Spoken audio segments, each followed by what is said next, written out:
मैं हूँ रूना आशीष और आज मैं आपके सामने एक ऐसे सितारे को लेकर आ रही हूँ जो अपने सिंगिंग टैलेंट के लिए या एटलीस्ट सिंगिंग पोर्ट्रेयल के लिए जाना जाता है, ऋतिक। लेकिन एक्चुअली में वो अच्छे डांसर हैं। I have seen some of your video, some छोटे छोटे से क्लिप्स कहीं देखे हैं। बेहतरीन डांसर हो यार। How do you manage do two things and then third acting? मैं honestly I I was always acting. तो एक्टिंग तो मैं बचपन से थिएटर तो मैं करते आया हूँ। डांसिंग मैंने 15 साल की उम्र में शुरू की थी और just as a summer vacation activity. और वो धीरे धीरे मुझे इतना पसंद आ गया कि I started training in it. I became a teacher, I became an instructor with Shiamak Davar. तो वहां मैं काम करने लगा कुछ सालों के लिए। And then I came back to acting, but music is something that has always been with me. Music has always been my hobby. मैं स्कूल में भी गिटार बजा लेता था। और ये मेरी खुशकिस्मती है कि मैं I debuted in a show like Bandish Bandits and it was a musical. तो मैं I feel that I am very lucky. तो जो the fact that all these art forms are something that I am in love with. और बहुत कम ऐसा होता है कि आप बहुत सारी चीजें एक्सप्लोर कर पाओ। और मैं I feel I am very lucky कि मैं ये तीन चीजों को एक्सप्लोर कर चुका हूँ। But acting is my first love and always be.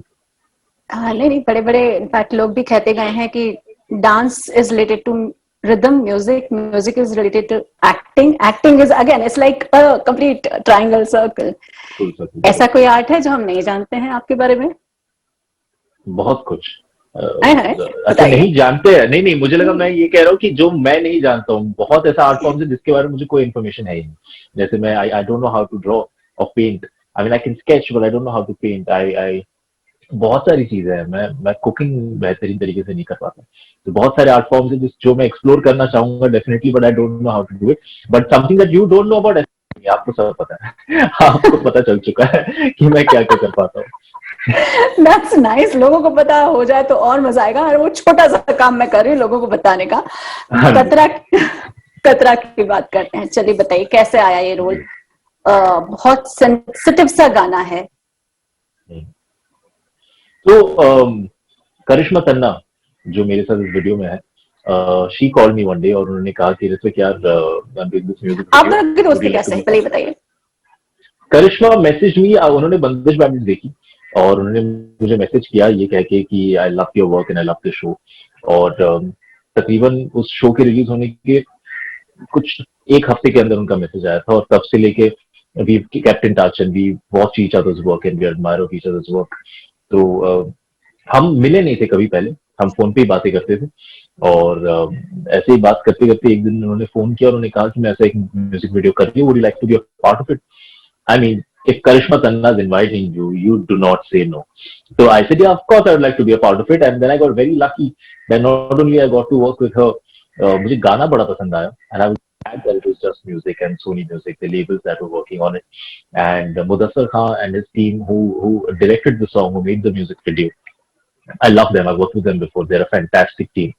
So everything just fell into place और ये बस बन गया। और जिस तरीके का रिस्पॉन्स इस गाने को मिल रहा है within 4-5 days of its release, it's mind blowing. It's really good. बहुत एक थोड़ा सा ना दुख होता है देखकर वो वाला गाना कि अरे यार ही इज लीविंग। सो बहुत डिफिकल्ट होता है कि एक्टर के लिए ऐसा कोई रोल निभाना, या ऐसा होता है क्या? I don't know, you tell me कि it impacts you internally also. आप भी थोड़ा सा सैड हो जाते हैं, ऐसा होता है क्या? जी, शूट करते वक्त तो माहौल थोड़ा सा वैसा हो जाता है बिकॉज द एनवायरमेंट जहाँ पे आप शूट कर रहे हैं और जिस तरीके का माहौल एक बन जाता है, जिस तरीके सीक्वेंस शूट हो रहे हैं उस हिसाब से हर इंसान जो जो कैमरा के सामने नहीं, उनका भी मूड थोड़ा सा ऐसे डिप तो होता ही है डाउन। बिकॉज यू हाँ shooting something that is so heartfelt. और है तो सब इंसान ही, and everybody is a creator, every single person on set, right from the boys who are doing the lights to everybody, they're all cinematic people, उनके दिल में cinema बजता है। तो वो तो महसूस कर ही लेते हैं, they feel things and the entire environment becomes like that, but does it stay with you for very long? I don't think so. नहीं, unless you sit with it all day long, which rarely happens. And it's not even very good for your health, mentally or physically, हाँ, so वैसा करना भी नहीं चाहिए। तो बिल्कुल। switch off. सो क्या करते हैं जब आपको किसी चीज से you just want to get away? आप दिन भर थक कर आए हैं, ऐसा शूट करके आए हैं, तो क्या एक वो चीज होती है जो आपको एकदम से रिजुविनेट कर सकती है? I always, my only way of getting rid of a certain thought और एन इमोशन कि या तो म्यूजिक सुन लो या कोई फिल्म देख लो या कोई शो देख लो. That's my only go to thing. मैं चाहे कितना भी थका हारा हूँ और शायद मैं पूरी फिल्म खत्म भी नहीं कर पाऊंगा, बट मैं सोने से पहले कोई फिल्म लगा देता हूँ, so that I keep watching and I switch off from the entire day. और yeah, so यही है मेरा my go to escape is listen to music or watch a film. That's nice. अच्छा, बंदिश के टाइम भी हम लोगों ने आपसे बहुत बातचीत बहुत हुई थी. It was good fun talking to you. उस पूरे समय में और अब तक क्या क्या अच्छी बातें सुनना मिली है, या कहीं किसी ने बोला है कि अरे यार ये चीज अगली बार और ऐड कर लेना? नहीं, वो तो बहुत सुना है मैंने कि क्या क्या हो सकता है, क्या क्या बेहतर कर सकते हैं. Really? And all very well said. Yeah all very well said. Some great feedback आप गॉट. और प्यार तो ऐसा है कि जितना भी आप मतलब आप बटोर लोग कभी पड़ता है. You always want more and more and more and more. तो as greedy as I am just going to keep expecting more and more love. और तो मैं बहुत खुश हूँ जिस तरीके से लोगों ने रिस्पॉन्ड किया शो के आज तक. It's been what 5-6 months since the show released. अभी भी लोग शो देख रहे हैं और कुछ कुछ लोग तो रिपीट वॉचेस कर रहे हैं. 30वीं बार, 34वीं बार, 10वीं बार देख रहे हैं और मैसेज करते रहते हैं वो कि आज मैंने 10वीं बार खत्म किया. यार मैंने नहीं देखा है ये शो 10 बार. तुमने 10 बार कैसे देख लिया? But it is so beautiful that कि इंटरनेट की वजह से लोगों के पास आज वो एबिलिटी है कि वो डायरेक्टली आपको कि उनको क्या फील हो रहा है. And right from the good things to the positive feedback to the criticism, everything it's I'm just glad कि वो directly मेरे तक पहुंच रहा है. वाया नहीं पहुंच रहा है. और that really helps you as an actor. तो बहुत कुछ है जो if and when अगर season 2 बने तो we as creators we बहुत कुछ है जो हम definitely better करना चाहेंगे. So let's see. I'm sure. अच्छा, अब मम्मा पापा और आपकी बड़ी सिस्टर इन तीनों ने क्या कहा? हाँ जी, वो तो बड़े खुश है. हाँ. वो तो बहुत ही खुश है. They love the show. They are the target audience. This is the kind of show they like watching. So they really loved it, and it would be safe to say they're proud of me. और sister बड़ी है, थोड़ा सा डांटती वाटती है कि नहीं आपको? बिल्कुल भी नहीं. मुझसे 2 साल बड़ी है. अरे यार. बिल्कुल भी नहीं. हमारा रिश्ता ही कुछ ऐसा, हम एक दूसरे को डांटते तो कभी नहीं है बट चिल्लाते रहते हैं एक दूसरे पे और अचानक से एकदम गलेबल फ्रेंड्स बन जाते हैं और एक दूसरे की साइड लेते हैं हमेशा. It's the two of us against our parents all the time. तो डांटने वाला जोन कभी था नहीं और आज भी नहीं है. And I am glad we have that kind of relationship. तो इतने पूरे समय में करिश्मा तो आपकी बहुत अच्छी दोस्त बनी गई है, और कौन कौन से दोस्त बन गए हैं आपके, क्योंकि अब you are a known face? और कौन कौन से दोस्त बने मेरे? That's a very interesting question. No, I become friends with everybody I work with. So every project that I've landed upon, every actor, director, musician or writer, जिनके साथ भी मैंने काम किया उनके साथ एक तरीके की दोस्ती बन ही जाती है, हो ही जाती है. तो almost everybody that I worked with, yeah. But I must say that I recently worked with this gorgeous actor called Tanya Manikala, जो Suitable Boy में थी. And she did a fantastic job. I got the opportunity of working with her. I think she's a fantastic human being and she's a great actor, and hopefully the world gets to see more of her. I'm sure.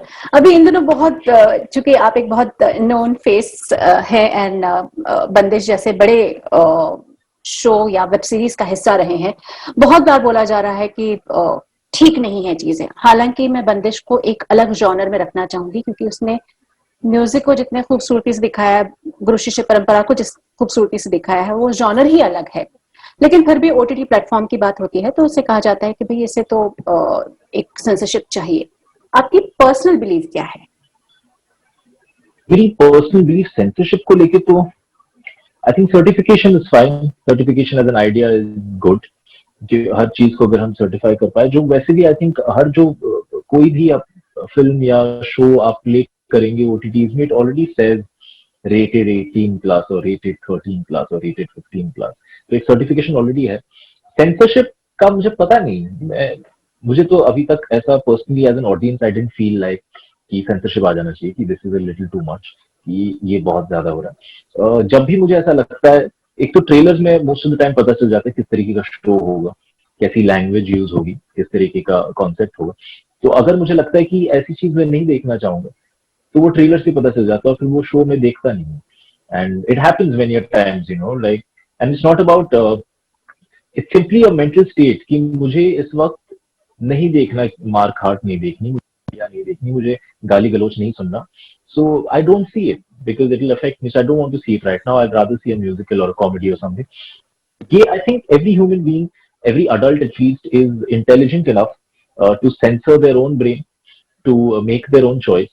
So I don't think we need a government body for it. But then again, I'm not educated enough to answer on what the laws should be and what the regulations should be. So whatever people think is right, go ahead with it. But I personally think that I think I'm smart enough to make my own choices. I don't need somebody from the government telling me तुम ये मत देखना। ठीक है, मैं देख लूंगा यार, मुझे जो देखना हो ना देखना। नाइस। 26 जनवरी आ रही है, स्कूल की कुछ यादें हैं? कभी परेड देखने का मौका मिला, या स्कूल में कभी जब झंडा वंदन होता था तब जाके कुछ मे भी परफॉर्म करने का मौका मिला? मैं स्कूल के तो बहुत बहुत सारे ऐसे मौके थे जब मैं एज ए सेड स्कूल में एक बैंड में भी था। I used to play music. तो 26 जनवरी के टाइम पे हम म्यूजिक प्ले करते थे, हम परेड में हुआ करते थे। मैं स्काउट्स में था, तो स्काउट्स एंड एनसीसी हमेशा परेड में होते थे। तो या वो बॉय स्काउट।